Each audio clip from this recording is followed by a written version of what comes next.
ဒီနေ့ self care message လေးကြည့်ချင်တဲ့စိတ်ဖြစ်တယ်ပေါ့နော်ဒီနောက်ဆုံးပတ်ဂျွန်လနောက်ဆုံးအပတ်မှာဘာလို့ self care လေးတွေလုပ်တင်လဲမိမိကိုယ်ကိုဘယ်လိုချစ်တင်လဲပေါ့နော်ဘယ်လို site တင်လဲဘာလေးတွေဘယ်လိုပိုင်းလေးမှာပို့ပြီးတော့ view site ရမယ်ဆိုတာလေးပြီးတော့ဘာလေးတွေတတိထားဖို့လိုအပ်လဲဆိုတာလေးကိုတူကြည့်ကြမယ်ပေါ့နော်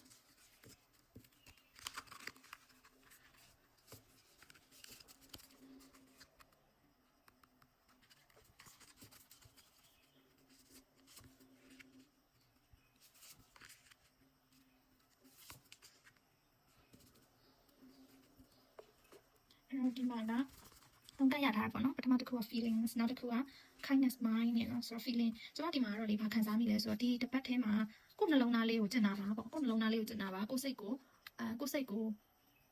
တနာပါပေါ့နော်နွေ့နွေ့ထွေးထွေးထားပါကိုယ်စိတ်နှလုံးသားလေးကိုကျင်နာပြီးတော့နွေ့နွေ့ထွေးထွေးထားပါဆိုတဲ့ message လေးကိုရတယ်အဲ့တော့ဒီ2026မှာကျွန်တော်တို့မြန်နေပေါ့နော်အခုဆိုရင်ဇွန်လတည်းတော့ရောက်သွားပြီပြီးတော့အချိန်လေးကုန်တာလည်းတအားမြန်နေအဆင်ပြေတဲ့လူတွေရှိတယ်လို့မျိုးတချို့စိန်ခေါ်မှုတွေအများကြီးရင်ဆိုင်နေရတဲ့လူတွေလည်းရှိတယ်ပေါ့နော်ကျွန်မကိုယ်တိုင်လည်းစိန်ခေါ်မှုဒီနဲ့ရင်ဆိုင်ရတယ်တို့တော့များလည်းကျွန်တော်တို့ကအပြားအလုံးကဒီစိတ်ကနေပဲစေဆောင်နေစိတ်ကနေယူမဖြစ်တဲ့အရာတွေဖြစ်တော့ကိုယ်စိတ်ထဲမှာဖြစ်နေတဲ့စိတ်ခံစားချက်တွေကောင်းတာပဲဖြစ်ဖြစ်ဆိုးတာပဲဖြစ်ဖြစ်ပေါ့နော်ဒီဟာလေးတွေကိုကျွန်တော်တို့ပြန်ပြီးတော့နားထောင်မယ်ကိုပြန်ပြီးတော့အချိန်ပေးမယ်ပြီးတော့ကြည်ကြနာနာဆက်ဆံမယ်ကိုစိတ်အတွက်ကိုမလိုတော့တဲ့မကိုက်ညီတော့တဲ့အကြောင်းအရာတွေဆိုရင်ချက်ရမယ့်အရာဆိုကျွန်တော်တို့ဖြတ်မယ်ပေါ့နော်ပြီးတော့ကောင်းတဲ့အရာတွေကိုပို့ပြီးတော့အချိန်ပေးမယ်ပေါ့နောက်မှလည်းသူ message လေးတွေဒါရေးထားလေးတစ်ချက်တူကြည့်ရအောင်ဆို feelings မှာကျတော့ healing begins with feeling be gentle with yourself and tender with your heart ဟုတ်တယ်ကျွန်တော်တို့ကကုစားဖို့အတွက်ကိုကုစားမယ်ပေါ့နော်ကုစားမယ်ကျွန်တော်မှရှိခဲ့တဲ့ဒဏ်ရာတွေအနာတရားတွေကုစားမယ်ဒါပေမဲ့ကျွန်တော်တို့ဒီစိတ်ခံစားချက်တွေကိုထိတွေ့မယ်ဆိုတဲ့အပိုင်းတိုင်းကြောက်တယ်လေနော်ထိတွေ့ခြင်းဘာလို့ဆိုတော့ပြန်ပြီးတော့နာကျင်ရမှာပြန်ပြောရမှာ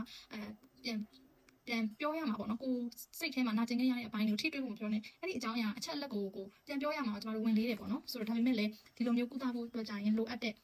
ထိတွေ့မှုတွေကိုလည်းကျွန်တော်တို့ပြန်ပြီးတော့ဒီစိတ်ခံစားချက်ကလေးတွေပြန်ပြီးတော့ညင်ညင်တတာလေးထိတွေ့မယ်ပေါ့နော်နောက်တစ်ခုကကြတော့ kindness က